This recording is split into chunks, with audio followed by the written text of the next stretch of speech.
கிறிஸ்துவில் பிரியமான தேவனுடைய பிள்ளைகளே, ஆண்டவராக இயேசு கிறிஸ்துவின் நாமத்திலே உங்கள் யாவரையும் வாழ்த்தி ஆசீர்வதிக்கிறேன். இந்த நாளுக்கென்று தேவன் நமக்கு அருளி இருக்கும் ஜீவ வார்த்தை லூக்கா எழுதின சுவிசேஷம் 19ஆம் அதிகாரம் 9வது வசனத்தில் இருக்கிறது. இயேசு அவனை நோக்கி, இன்றைக்கு இந்த வீட்டுக்கு ரட்சிப்பு வந்தது, இவனும் ஆபிரகாமுக்கு குமாரனாய் இருக்கிறானே. என்னை கேட்கிற தேவனுடைய பிள்ளைகளே, இந்த நாளிலே தேவன் தம்முடைய ஞானத்தை கொண்டு உங்கள் வாழ்க்கையிலே சரியான காரியங்களையும் சரியான நபர்களையும் இணைக்கும் ஒரு நாளாய் இருக்கிறது. God is a God of right connections and He is going to do the right connections in your life this day. என்னை கேட்கும் தேவனுடைய பிள்ளைகளே, லூக்கா 18ஆம் அதிகாரத்தின் கடைசி பகுதியிலே ஒரு பார்வையற்ற மனுஷனை, பர்திமேயுவை நாம் பார்க்கிறோம். பர்திமேயு பார்வையற்றவனாய் மாத்திரமல்ல, பரம ஏழையாய் இருக்கிறான், பிச்சை எடுத்துக் கொண்டிருக்கிறான். ஆனால் 19ஆம் அதிகாரத்திலே அதன் ஆரம்பத்தில் தானே ஒரு மனிதனை பார்க்கிறோம்.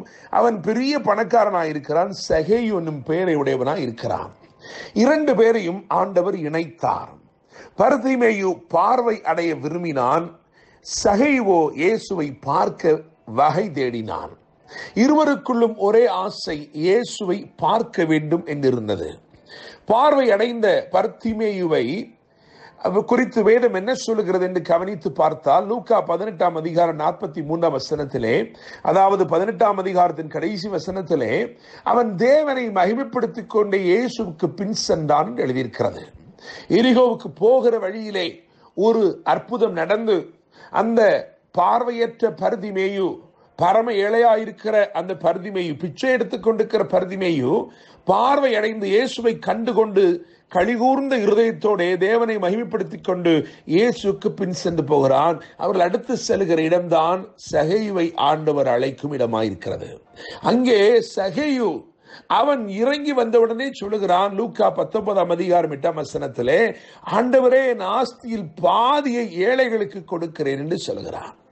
ஐஸ்வர்யவானாகிய, அதாவது விசுவாசத்தில் அல்லது விசுவாசியாக இருந்த ஐஸ்வர்யவானுடைய ஆஸ்தியை விசுவாசியாக இருந்த ஏழைக்கு உடனே கிடைக்க செய்கிறார். இது கர்த்தருடைய ஞானம், தேவ செயல். சுவிசேஷம் நிச்சயமாய் உங்களை செழிப்பாக்கும் தேவனுடைய பிள்ளைகளே. ஒருவன் ஐஸ்வர்யம் உள்ளவனாயிருக்கிறான், ஒருவன் ஏழையாயிருக்கிறான், இருவரும் விசுவாசத்தில் இருக்கிறார்கள்.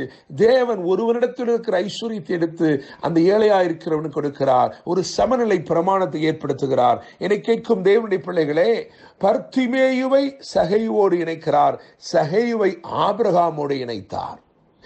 தேவ பிள்ளைகளே, இந்த சகேயுவை குறித்து சற்று நாம் தியானிக்கலாம் என்று நான் நினைக்கிறேன். இந்த லூக்கா 19ஆம் அதிகாரத்தை வாசிக்கும் பொழுது, இயேசு எப்படிப்பட்டவரோ என்று பார்க்க வகை தேடினான். அவன் குள்ளனானபடியினால் ஜனக்கூட்டத்தில் அவரை காணக்கூடாமல் அவர் போகும் வழியில் முன்னாக ஓடி அவரை பார்க்கும்படி ஒரு காட்டுத்தீ மரத்தில் ஏறினான் என்று லூக்கா 19ஆம் அதிகாரம் 3-4 ஆகிய வசனங்களிலே வாசிக்கிறோம். காட்டு அத்திமரம். அத்திமரம் என்பது பெரிய இலைகளை உடையதாய் இருக்கிறது. ஆதி மனுஷன் ஆதாம் பாவம் செய்த பொழுது அவன் தன்னுடைய நிர்வாணத்தை மறைத்துக் கொள்ள வகை தேடி அவன் தேடி எடுத்த இலைகள் அத்தி இலைகள். அதை எடுத்து அதை தைத்து தனக்கு வஸ்திரமாய் மாற்றிக்கொண்டான் என்பது வேத சத்தியம். எனவே அந்த பெரிய இலைகளுக்குள்ளே அவன் மறைந்திருக்கிறான். அவனுடைய ஆசையெல்லாம் அவன் இயேசுவை பார்க்க வேண்டும், ஆனால் இயேசு அவனை பார்த்து விடக் கூடாது என்று இருந்தது. அவன் அந்த மரத்திற்குள் ஏறி அமர்ந்து, அடர்ந்த அந்த மரத்திற்குள் ஏறி அமர்ந்து ஒருவருக்கும் தெரியாத விதமாய், காரணம் இயேசு போகிற வழியிலே அவன் முன்னாக ஓடிவிட்டான். இயேசு வரும்பொழுது திரளான ஜனங்கள் வருவார்கள் என்பது உண்மைதான். ஆனால் ஒருவருடைய கண்களுக்கும் தென்படாமல் அவன் வேகமாய் முன்னே ஓடி போய் அவன் அந்த மரத்திலே ஏறி அந்த இலைகளுக்குள்ளே மறைத்து கொண்டான் தன்னை. என கேட்கிற தேவனுடைய பிள்ளைகளே, ஆண்டவர் இயேசுவோ அருகிலே வந்து அவன் மேல் ஆசை கொண்டவராய் நின்று அவனை பார்த்து அண்ணாந்து பார்த்து, சகேயுவே என்று அவனுடைய பெயரை சொல்லி கூப்பிட்டார். அதிருந்து போனான். அநேக ஆஸ்திகள் இருந்த போதிலும் அவனுடைய வாழ்க்கையில ஏதோ இனம் புரியாத ஒரு வெற்றிடம் இருந்தது. எல்லாம் இருந்தது, ஆனால் உண்மையான மகிழ்ச்சி இல்லை, உண்மையான சந்தோஷம் இல்லை.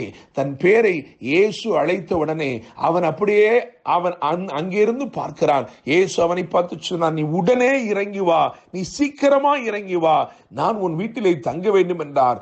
6வது வசனத்தில் எழுதியிருக்கிறது, அவன் சீக்கிரமா இறங்கி சந்தோஷத்தோடு அவரை அழைத்து கொண்டு போனான். என கேட்கிற தேவனுடைய பிள்ளைகளே, ஆண்டவர் உங்கள் மேல் கரிசனை உள்ளவராய், உங்களை கண்ணோக்கி பார்க்கிறவராய் இருக்கிறார். நீங்கள் மறைந்திருக்கிற எந்த இடத்திலும் இயேசு உங்களை தேடி வருகிறவராய் இருக்கிறார். அவர் உங்களை பெயர் சொல்லி அழைத்து உங்களை அறிந்திருக்கிறவராய் இருக்கிறார். அவர் உங்கள் வீட்டிலே தங்க வேண்டும் என்று விரும்புகிறார். இயேசு இறங்கி வந்த சகையை பார்த்து சொன்னார், இன்றைக்கு இந்த வீட்டுக்கு ரட்சிப்பு வந்தது என்று சொன்னார். மாத்திரமல்ல, இவனும் ஆபிரகாமுக்கு குமாரனாய் இருக்கிறானே. பார்வையற்ற பரமேழையாயிருந்த பர்திமேயுவை இங்கே சகையோடு இணைத்தார். ஆனால் சகைவை ஆபிரகாமோடு இணைக்கிறதை பார்க்கிறோம். என கேட்கிற தேவனுடைய பிள்ளைகளே, அவர் இன்னும் உன்னை ஆஸ்தி உள்ளவனாய் மாற்ற விரும்புகிறார். இன்னும் உன்னை அலங்கரிக்க விரும்புகிறார். இன்னும் உன்னை ஆசீர்வதிக்க விரும்புகிறார். ஆபிரகாமுடைய ஆசீர்வாதம், அதிலே 3 காரியங்கள் பிரதானமாக இருக்கிறது. ஒன்று, இன்டிமசி வித் காட், தேவனோடு நெருங்கின ஒரு உறவு.